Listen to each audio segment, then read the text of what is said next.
And today's speaker is Don Winn with BAAB, Brevard Association, no, I said that wrong, for the Advancement of the Blind.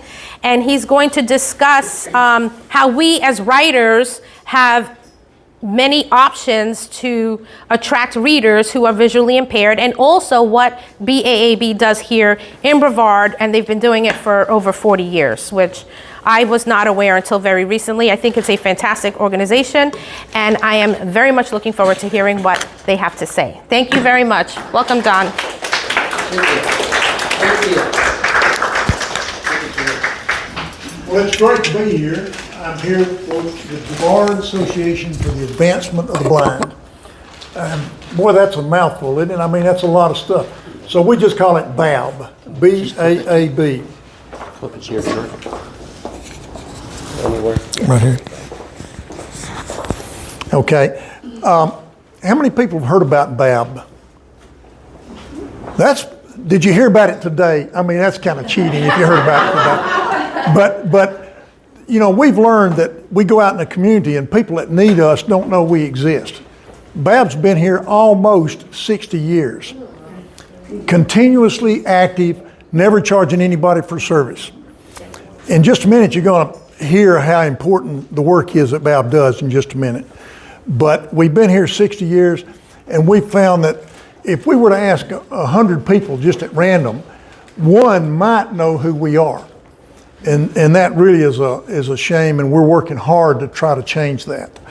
Now, the first thing, we're going to have kind of two parts to the presentation we want to make today.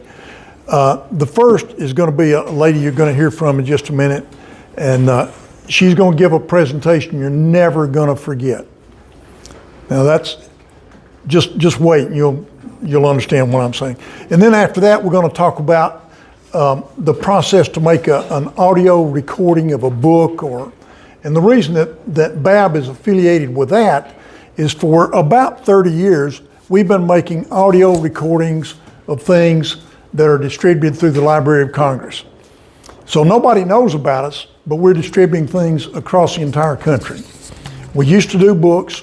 Right now we're doing magazines, but every month we record, I think, 5 different magazines that are distributed through the Library of Congress. So that's one of our programs. The other program is what Jennifer is going to talk about partly. And so I want to introduce to you the most dynamic person, or one of the very most dynamic people I've ever met in my life. I know that after you hear her presentation, you're never going to forget it. So she's going to tell you what BAAB does from a person that really went through the process. So without saying too much more, my friend Jennifer Cleveland.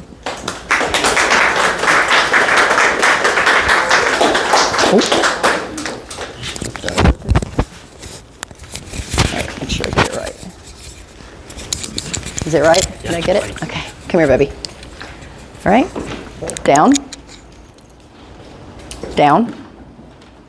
All right, thank y'all. Thank you, Don. You almost got me crying from that. Thank y'all so much for listening. Thank you for coming here. Again, my name is Jennifer Cleveland, and obviously I'm legally blind. This is my guide dog, Gabriel. He is my second guide dog. I got him from Pilot Dog in Columbus, Ohio. My first guide dog also came from Pilot Dog in Columbus, Ohio. He was a blue standard poodle, and his name was Topper. And for those of y'all that don't know, guide dogs have fake public names. So Topper's fake public name was Frank, and that's to keep them from getting distracted. So in my story, you may hear me use multiple different names, because once he retired, I started using his real name, Topper, publicly. Gabriel is his public name, and y'all will never know his real name until he retires. But like I said, I am legally blind, but I was not born that way. I was born with normal functional vision, just like most people. I was born on a farm in South Georgia.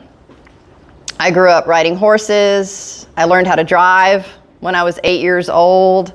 I was a dead-eye shot by the time I was 11. We grew all of our own fruits and vegetables. We hunted, we fished, everything like that. When I was 19 months old, my parents got divorced and my mother moved to Athens, where she became a professor at the University of Georgia.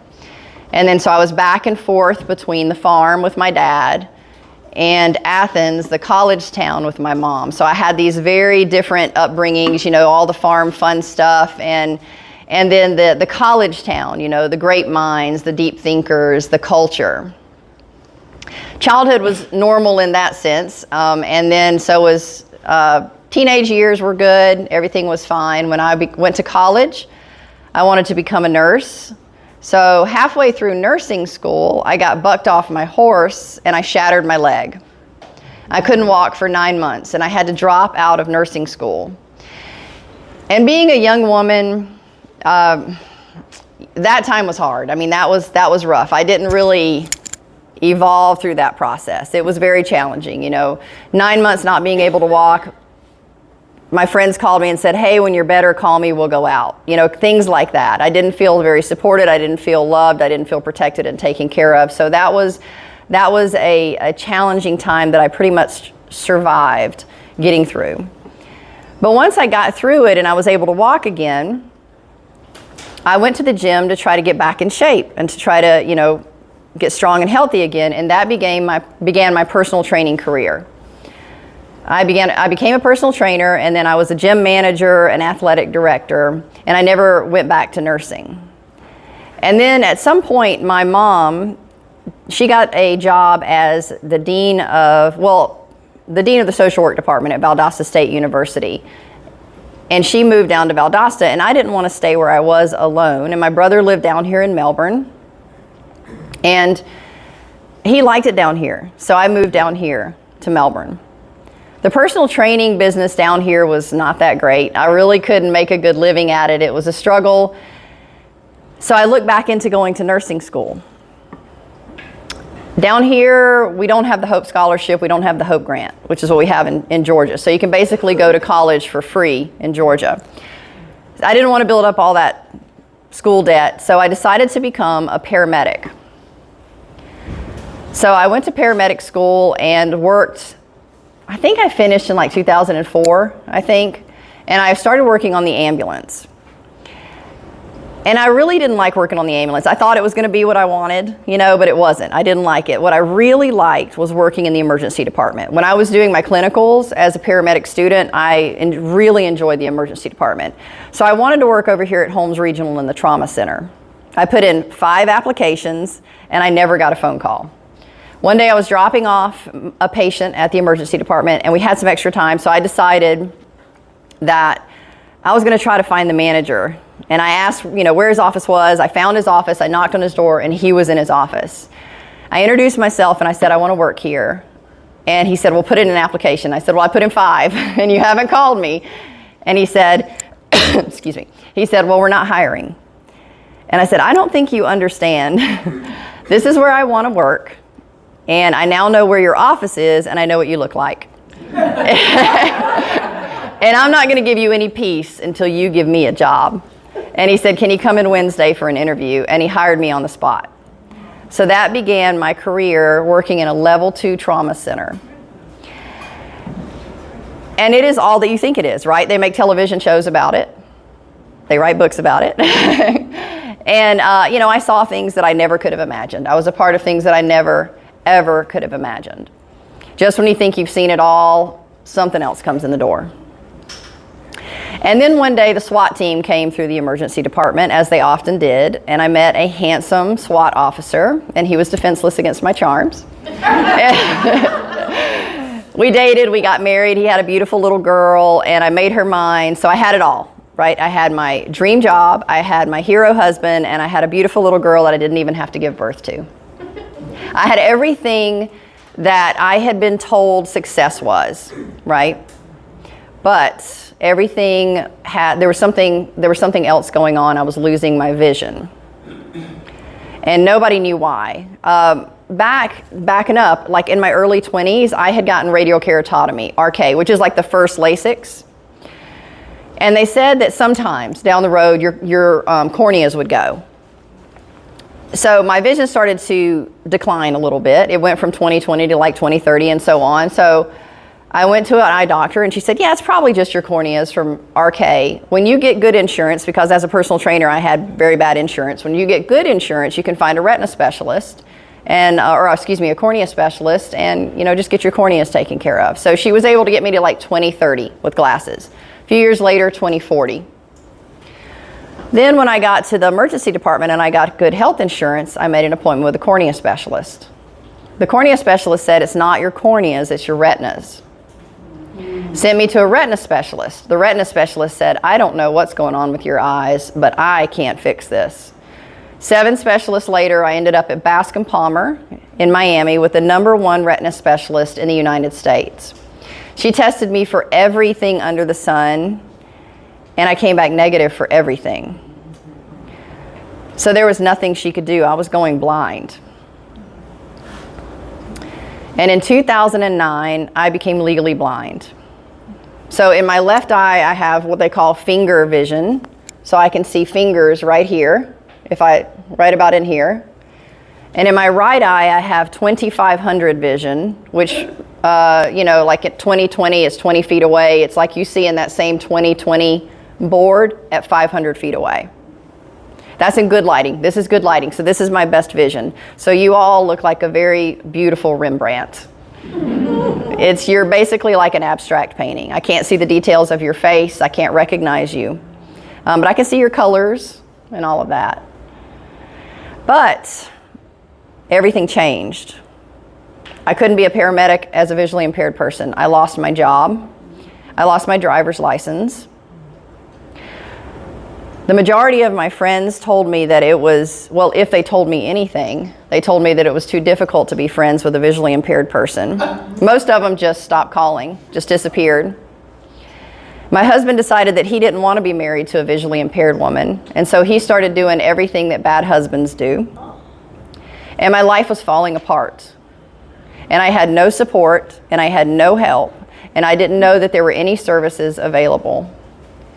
This went on for about a year, and I was lost, and I was hopeless. And I called my mom, and I said, I'm going to kill myself if something doesn't change. And of course, she was worried for me, and she called my dad, who was a Lions Club member. And I still to this day don't know why he didn't tell me in the beginning, but he didn't. And he told her to call the Lions Club in Brevard County, which she did. And the Lions, there's a couple of spots that I still can't get through, no matter how many times I tell this story. She called the Lions Club in Brevard County, and they told her about the Center for the Visually Impaired and the Brevard Association. The Brevard Association for the Advancement of the Blind. So she called them, and then they called me. And then everything changed. I started going to the independent living classes at the Brevard Association for the Advancement of the Blind. I signed up for the individual teacher training with the Center for the Visually Impaired. And through the independent living classes at BAAB, I met other people who were just like me. Everything that I was going through, they were going through. Everything that I was experiencing, they were experiencing. Their friends abandoned them. Their spouses abandoned them. They lost their jobs. They lost their driver's license. I was finally with people who could understand me and who were just experiencing life the same way I was. And I started to feel hope again, and I had my community for the first time. I continued the training, learning how to do simple tasks like how to cook, how to put on makeup, how to organize my closet, how to use my cell phone, how to use my computer, how to organize my pantry and my kitchen, how to organize your shoes. How do you know if you're putting on a black shoe or a blue shoe? You know, things like that. I got my first white cane at BAAB.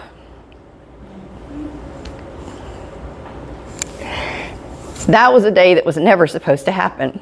I was never supposed to be the blind lady with a white cane. Never. Once I got that white cane, it was obvious to the world that I was the blind lady. Before I could hold onto somebody's arm, and they would think maybe she's drunk, you know? But now I was the blind lady. I was the blind lady. And nobody else could understand that except for the other people who were going through it with me. Nobody else could understand that. So I continued my training, and about, through this, like a year, my confidence was building. And I was getting more comfortable in my own skin. I was getting more comfortable in my own life, and this new life as a visually impaired person. And I started to think, I want to work again. I thought life was over. I thought it was over. But I wanted to work again. I wanted to give back. I didn't want to just sit at home and watch TV and listen to books, and I didn't want to do that. But what did that look like as a visually impaired person? I definitely couldn't be a paramedic because that's like 90% visual. So through this whole process, I was doing a lot of spiritual development. I was Buddhist for a little while, and I was taking a bunch of classes with Sherry, who owns Aquarian Dreams Beachside. I don't know if any of y'all have ever been there. Yeah, right? So I reached out to Sherry and I said, what do you think I should do? And she said, Jennifer, you're supposed to be a yoga teacher. And I was like, you are crazy. I've only taken 7 yoga classes in my entire life. I can't. She's like, no, you're supposed to be a yoga teacher. And I said, okay. She's been right about everything else. So I went back to my teacher and I said, I think I want to be a yoga teacher. And she said, yeah, absolutely. And we found the very best training in the area and signed me up. I met my first obstacle. None of the books were on audio. So I called the Library of Congress and I said, I'm starting school in 3 months and I need these books on audio so that I can read them for school. The Library of Congress said visually impaired people should not be doing yoga because it's too dangerous. They made the decision for me what they thought I should and shouldn't be doing. And they refused to record my books. And that's when I found out that you cannot sue a federal entity for discrimination, because I filed a complaint with the ADA and they were helpless. They couldn't do anything. Even though they really wanted to, they couldn't do anything. Nevertheless, I moved forward anyway. Moved forward with school with no books. And it was hard. It was hard. My teacher was not that helpful, but I did the best I could. A few months into school, I got the call from Pilot Dog that they had a match for me, my first guide dog, Topper. So I left yoga teacher training and I flew to Columbus, Ohio for 30 days to train with my new set of eyes.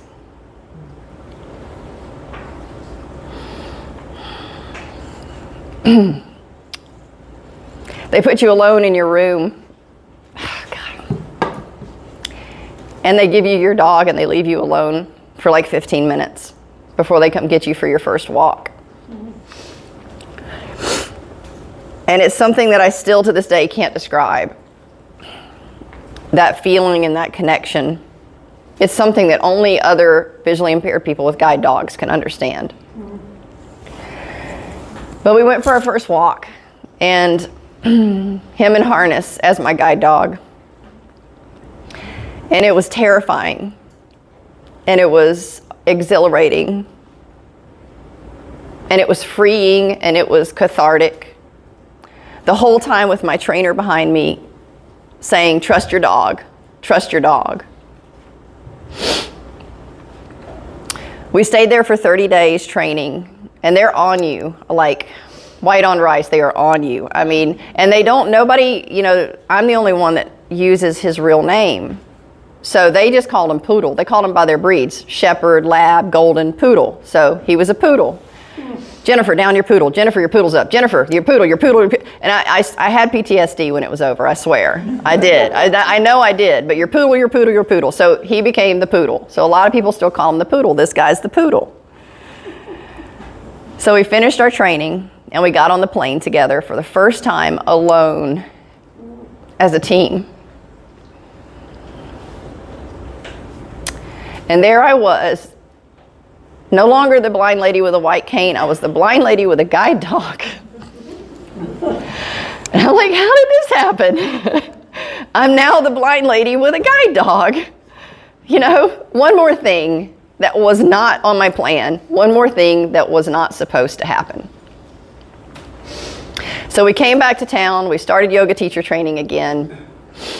Through yoga teacher training, I was noticing something different about me and the other students. They were wrapped up in the aesthetics of the practice and the training. They were worried about what they looked like. You know, what are these people? She's better than I am. She's more flexible. She's this, she's that, whatever.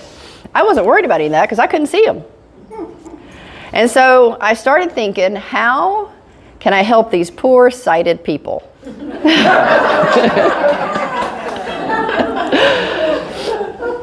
Blindfold them. So I created Yoga in the Dark, and I blindfold all of my students, and I take them through their yoga practice. The way yoga is intended, as an internal practice. It's not about what it looks like, it's about what it feels like. It's about what it does for you mentally, physically, and spiritually. And I started teaching Yoga in the Dark, and a world famous teacher heard about it, and she told her friend who was a writer for New York Daily News, and she contacted me, and they published an article about me in New York Daily News, and everything just took off. So we graduated yoga teacher training in January of 2012, and I found my next obstacle, right? First was the books, now working. Sherry, who owned Aquarian Dreams, gave me a job right away, but nobody else would hire me because I was a liability. So after a while, another studio hired me, and then another studio hired me, and then it went on. And after a few years, I began teaching in the majority of the studios around the county. If not regularly, I definitely taught my Yoga in the Dark class. Now, through all of this, I was, doing my spiritual development. I had regained my confidence. I was fully moving forward in this new life. And it's when I got sick and tired of being disrespected in my own home and treated poorly. And so I decided I was going to leave my husband. And I found out that in downtown Melbourne is the very best place for a visually impaired person to live. There's 2 buses that go through there. There's all the restaurants, the shops, everything's in walking distance, everything's close. So I found a tiny little apartment in downtown Melbourne, 1 bedroom, not the whole thing, the whole apartment was not as big as this room, maybe half the size of this room, probably still even smaller than that. Window unit, air conditioners. I'm leaving my 4-bedroom house with a pool to go into this little tiny apartment. But I tell you, that was one of the happiest I've ever been in my entire life.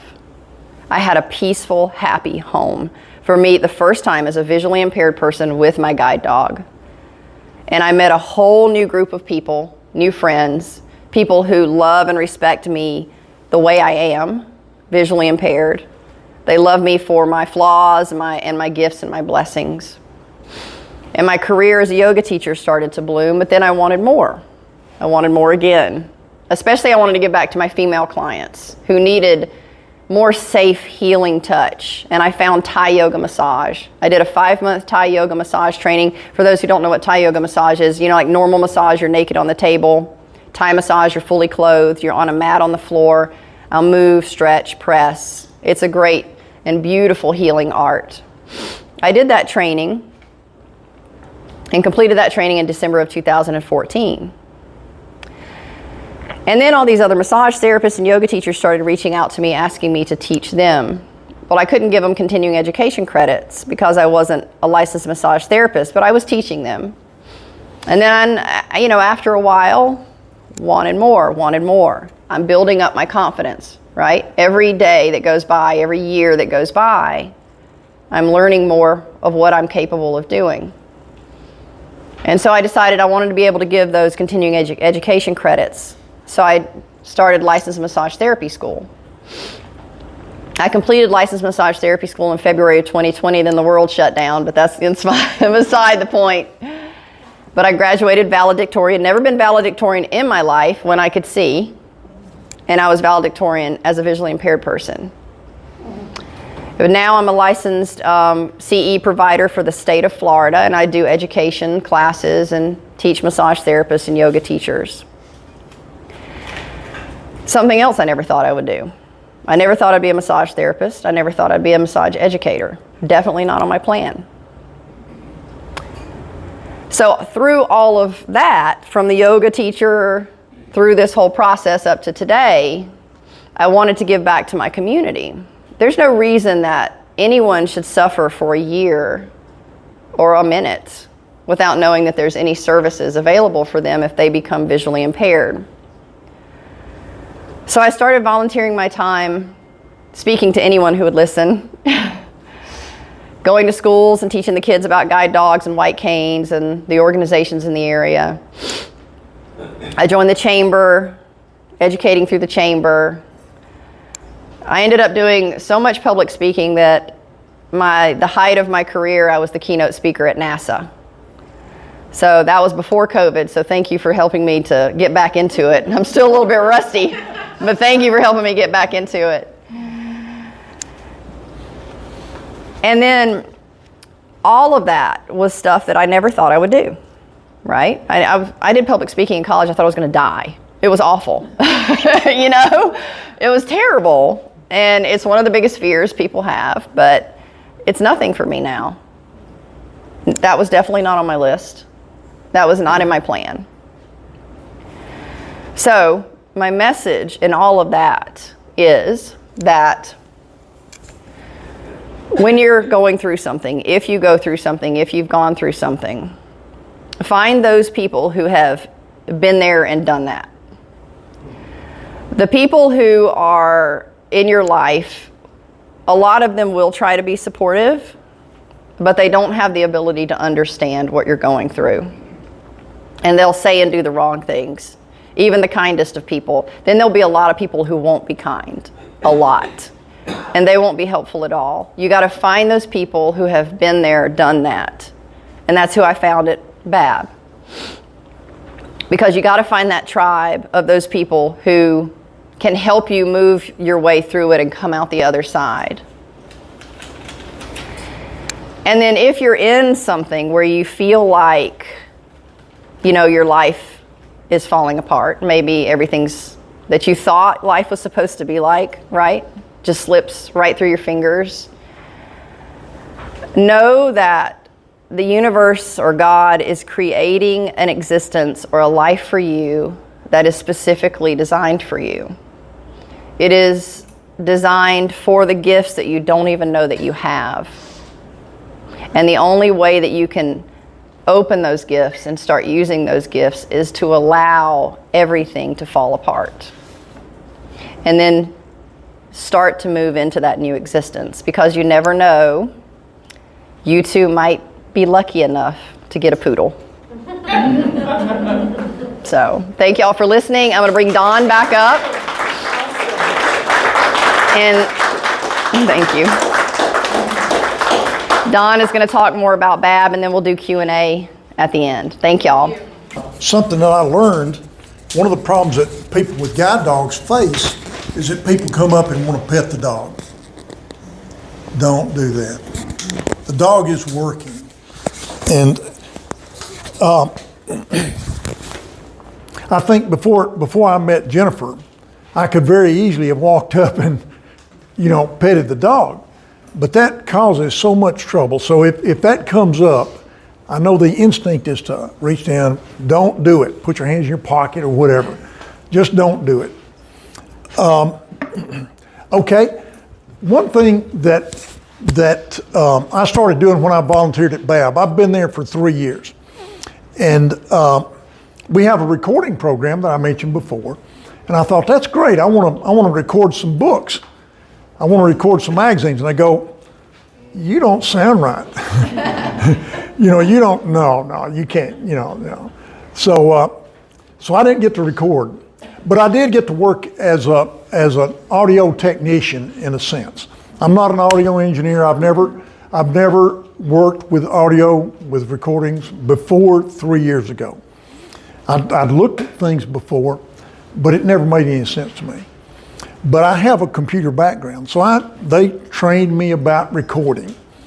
And so what I want to do today is I want to share with you a little bit about the process assuming that you would have some interest in having your books be audio books, okay, whether it's poetry or short stories or whatever.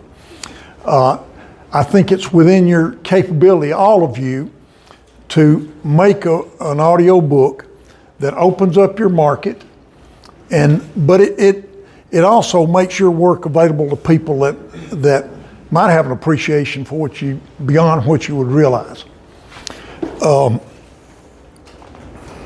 Okay, let me talk about the process at BAAB. What do we do at BAAB? We get a magazine, Vital Speeches of the Day. You know, it has no ads or anything. It's the simplest thing that we do. It's 8 speeches a month from world leaders. When we get that magazine, we assign each speech to teams of 2 people. One person is sort of we call them the monitor, and they're sort of the assistant to the person that's going to do the reading. And then, so it's a pair, they work together all the time. We have a recording booths. We have 4 professional recording booths or studios at BAAB. Each studio has a booth that's soundproof that the recording is made inside of. There's a glass window between there and the monitor is looking at the computer screen, making sure the quality is what it needs to be. Okay, now the people that do this are just like us. They're just your neighbors. They don't have any background in this stuff either. But they require a little bit of training because you don't just read the book. You know, it's a voice actor is really what it is. And some people are really good at that and some are not, so it takes a little bit of time. But then they record their speech. So we get a file for each of those 8 speeches individually. And then part of what I do is I take those and put them together into a single file that with some other things. There's front matter like the table of contents and the copyright notices and all of that, and the acknowledgments for the Library of Congress, and that's at the beginning and at the back. So we put all of this together and we make a single recording of it. There are things that we have to do to make the specs right, make it meet the quality. Like, have you ever been watching TV and you go from one program to the next and the volume jumps? Is that not irritating? Yeah, and whoever did the recording is responsible for that. And so we have to make sure we don't have that kind of problem. And so many other things. We do the quality check. Sometimes if the quality's not right, we have to re-record segments of the recording or maybe the whole thing. Okay, but just normal people are able to produce a professional quality recording that the Library of Congress accepts. Amazon would accept it as well because it's that level, it's a professional level recording. So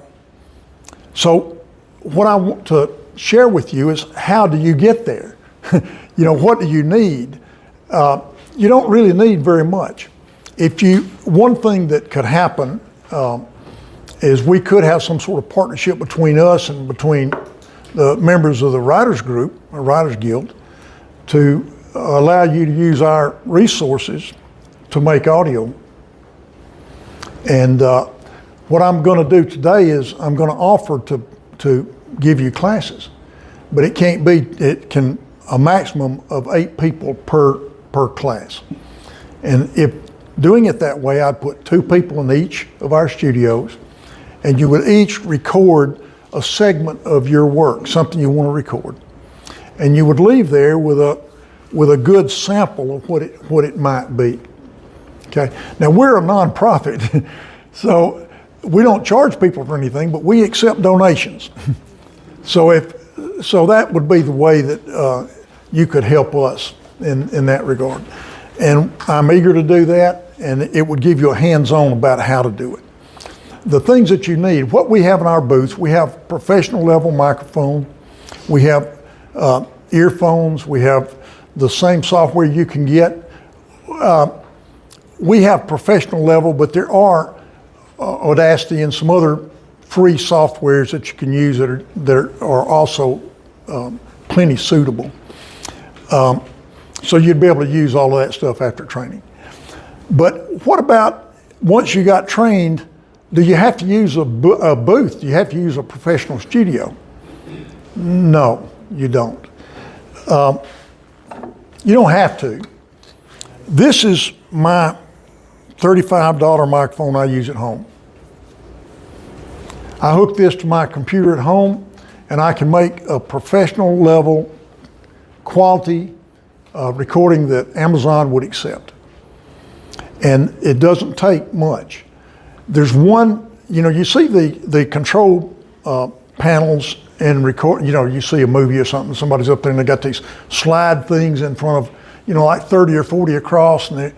Well, that's great if you're doing music. If you got guitars or an orchestra or something, you got a track for every single instrument. We have one instrument, the voice.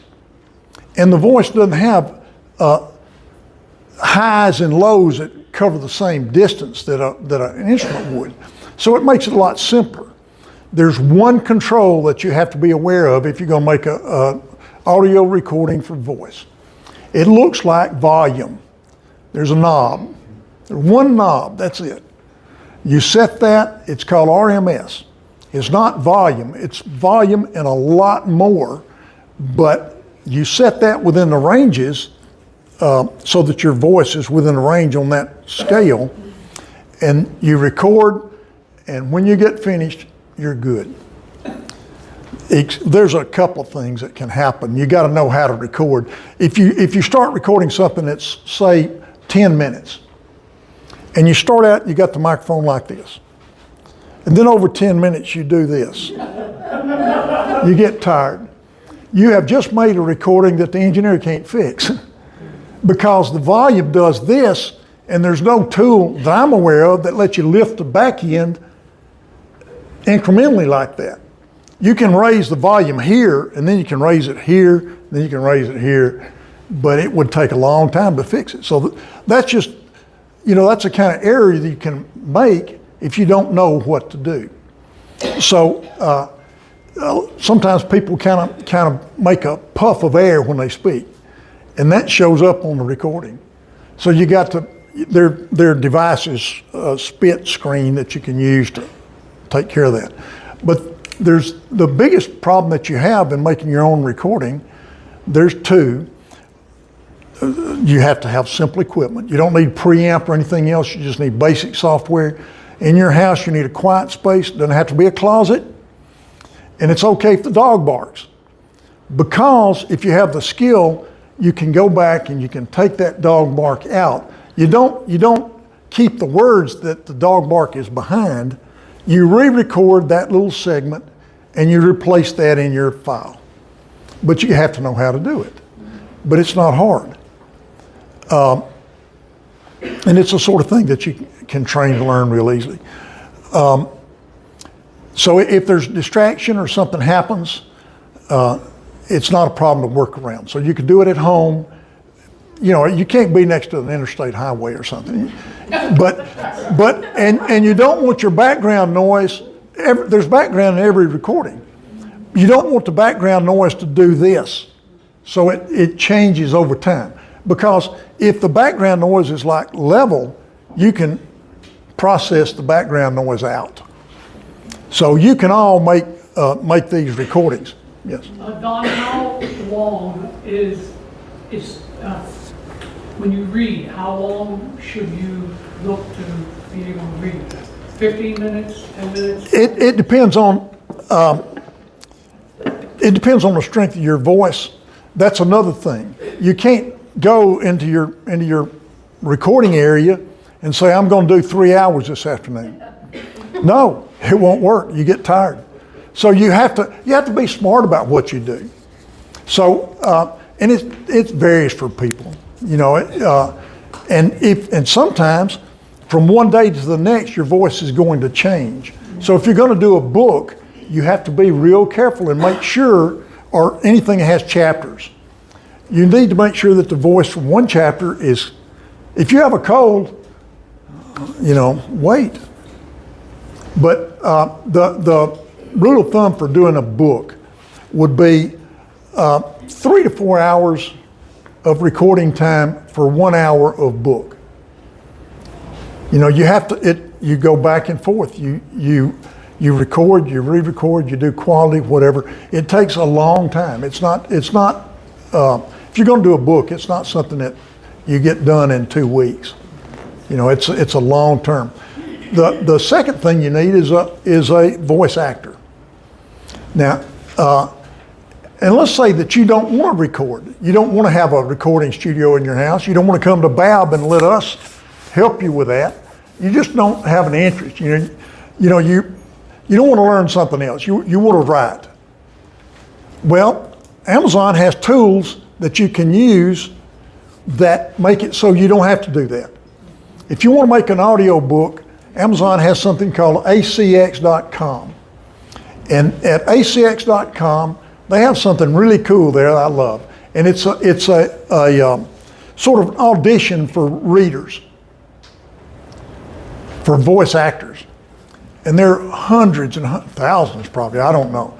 But you see a headshot and then you can listen to what they sound like. Yes. So, what's really fun about that, I have 5 books on ACX, so I have different, and what's really, really awesome is you get to interview the voice actors. Yes. So you get to listen to them read a 15-minute segment.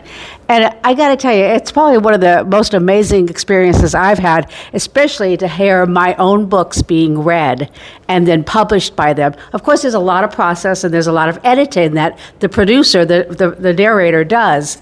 It's a great program if anybody wants to do it, and if anybody needs help in doing that, I'm available. But like I said, I've had 5 wonderful books. It's a great experience. It's wonderful. And if the thing that's great about that, you get a really good voice. You go there and you listen to these people, and they have voices. I mean, and you can select, and they each charge starting about $50 an hour for their time. Well, with mine, I just share royalty share. Yeah, and they have programs like that. So it's affordable. But there's one more thing that they do. These people that do the recording, that record their voices and read your book, they make a professional quality recording, and that's what you get. They read your book, and they record your book, and they record it in accordance with the requirements that Amazon or any publisher would have. So if you want to have an audio book, you can have an audio book, and you don't have to do anything other than just interview the recorder, reach an agreement, and then wait until you get it in the mail or electronically, whatever. So if you want to have an audio book, it's easily within your capability to do it. If you're interested in learning more about recording, we will do the, yes. This is a small town. I can't believe I've heard this today. Does Stu Mapes still work up there? He does. Okay, he's a lodge brother of mine. 15 years ago, he recorded one of my books. I was the backup guy to help him do it in your theater at night, or in the booth. Mm-hmm. And it was free. And it's the only book that I have out there that makes $15 or $20, $30 a month in, month out, no record, no advertising, no nothing. Mm-hmm. And I know if I recorded some more of mine, it could make money. And so... How long did it take? For a month or 2. Pretty intense And work. what you were saying is right. He's got a great voice. He does. My wife was an actress, and she was a radio announcer. And a good announcer can make magic out of Absolutely. the book. You hear that on the radio. Not just anybody can do it. Yes. And it is really cool to hear your story come to life with somebody else reading it to you.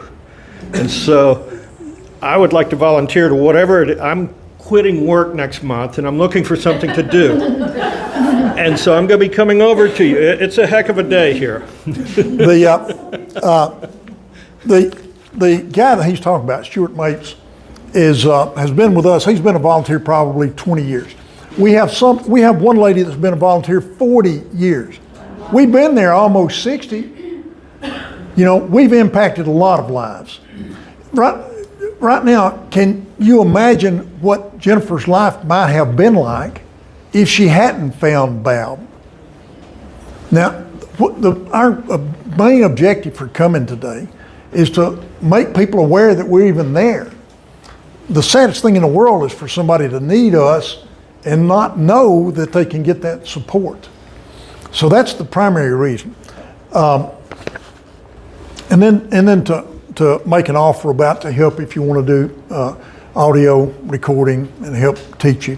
I'm not an audio engineer. I can just tell you what I can do, but I can make a professional quality audio. So I don't have to know all the slide things. All I need to know is that one dial. And I've practiced and I'm good at it. So anyway, okay. On our little display back here, we have some photographs about what we do. There's a Braille typewriter I thought might be interesting. If you can imagine when it first came out, it's never been changed. It's the same from the very beginning. So it's a good design from the very beginning. There's a document that talks about what we have in the way of equipment in our facility, and it also talks about what you would need as far as equipment if you try to do it at home, which is really a $35 microphone and a computer and free software. So you don't need much. There's another document that's back there. There's several others that I hope you pick up. This is a brochure that tells you more about what we do. And if somebody comes up and you happen to have this in your house, somebody at church or neighbor or something has vision problems, please hand it to them. And there are other ways you can help us. And that's what this last document is. Of course, we want you to help us increase community awareness. And you're doing that by being here. We want you to refer people to us. And that means when you run into, everybody knows somebody with vision problem. And yes, did you have something else? Yes. Put that in perspective, I know folks up at the Surfside Theater, actors, good voices, and they record books, and they charge, 2 years ago, $700 to $900 per book for recording. And it's more than that through ACX at times. I've been through with them along. Yeah, if you use those, yeah. But it's an investment, just like if you had a book you were really getting done, but it comes back and back and back, and eventually you get into the profit. Yeah, so if you had volunteer hours that you could spend, we're a nonprofit. Everybody there is a volunteer. We have one employee, but everybody else is a volunteer. One lady, 40 years. We're a nonprofit, so we depend on donations. So if you want to become a donor, we would love that. Talk about your drive. What are you near? We're about. They're right before Brady Satellite Beach. Yes. If you're coming from Pineda. Oh, way up there. Okay. Yeah, We're about a mile south of the Patrick Gate. Okay. We just repainted the sign on our building, so you'll be able to tell. Up until then, it was faded pretty bad. We're undergoing a sort of a revival. What about that one-story building that's set back with a big parking area in the front? Yeah. Okay, I know where you're talking. The first mayor of Satellite Beach gave that building to BAAB. Just gave it to us. And that's such a great thing. But of course, like I said, if you're a donor, we'd appreciate that. If you have to work, you have an HR department that makes donations, tell them about us. We want them to know for sure. And the last thing that is coming up that would ask for your support, we have two fundraisers. One is in October. It's called Sprint for Sight. It's in Gleason Park. And blind people run too. They just need a little help to do that. But there's going to be sighted people there too. It's a qualifying run for the local race series. So that's in October. It's in Gleason Park.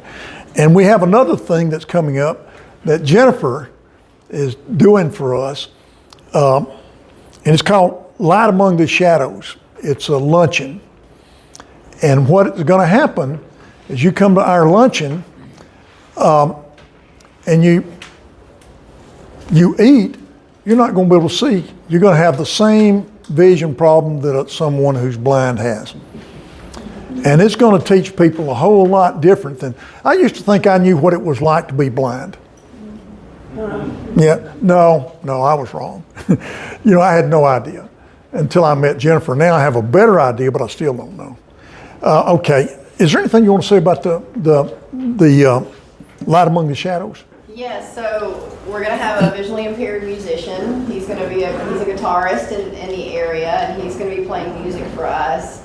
And you'll have like vision altering oculars. So only 3% of people are totally blind. The majority of people are visually impaired, like myself. We have some functional vision. So we're gonna do it kind of a different way than like dining in the dark. We're gonna have vision altering oculars, so you get to kind of experience what it's like for the majority of people who are visually impaired. But it's a lot of fun. I've put on Dining in the Dark 4 times, and that's completely pitch black darkness, and the police officers wear night vision goggles. They're your waiters. That's a lot of fun. But this, I was like, I want to do something different. Because the truth is people think you're either totally blind or you have 20/20 vision. And if we really think about that, we know it's not true, because we know people that wear reading glasses, we know people that can't drive at night, we know all this kind of stuff, right? So we know that people have different levels of visual impairment. So that's what we're going to have everyone to guess their experience. And so Don and I wanted to do a special offer for everybody today for listening and for taking part in this today. So anyone who would like to come to Light Among the Shadows, it's February the 22nd. We are going to gift you individually a table of 8. So it will be my gift to you. You'll have a table of 8 to fill with your friends and family. You'll be a table captain, and then you can come and take part in Light Among the Shadows. And of course, Don said it is a fundraiser. We are going to ask for donations, but I'm giving you a $1,000 table for free as our gift. If you would like to do that and take one of those tables, please let me know, or let Don know. We'll get your information and we'll get that table locked down for you. Nice. Right? We expect to have 300 people. That's our goal. We may have less than that, but we're really expecting to have 300 people. Where? It's going to be at, I cannot remember the name of this hotel. What is the hotel? It's a Cocoa Beach Convention Center that's out next to I-95. Cocoa Beach Convention Center. Yeah. And I'd never been in that building before we went out and negotiated for it, but it is really a nice place. I was really kind of surprised, but it's a really, really first-rate place. Yeah. Yes, sir.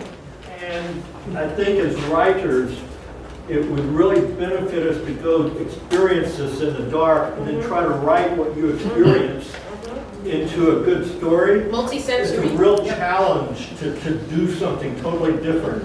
I would love that. I was thinking when I was back there and Jennifer was talking, I thought, okay, now I know pretty much what's going to happen.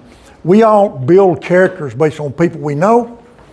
So when all of you guys build a character after Jennifer, we're all going to know what you did. We're going to know who it is. So you just got to be careful about, it's going to sound like one word, So I don't have anything else. I know the meeting, we're probably over as far as the meeting goes, but we have our display back here. If somebody wants to talk to us, to Jennifer, to talk to Jennifer, we'll be here as long as you have something you want to ask us about. Does anybody have any questions now? We have some time. Yes, sir. You have Spanish-speaking people. There are some Spanish-speaking volunteers. Yes. So if someone comes through and they're visually impaired and they have, and they only speak Spanish, we can absolutely make that work. We want to respond to what the community needs from us. Yeah. And, we have 2 programs that we talked about today, the PIL and then the recording program. But we're going to start social events in the evening so that people, people get isolated, and we want to take that isolation away.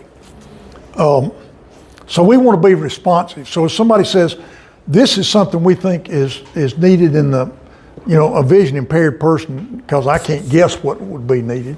But if somebody says, this is something I think would fit us, we want to do that. We're going to have an ice cream social next Friday. Everybody's welcome, by the way, even sighted people. What time? It's 11 to 1, next Friday at our facility in Satellite Beach.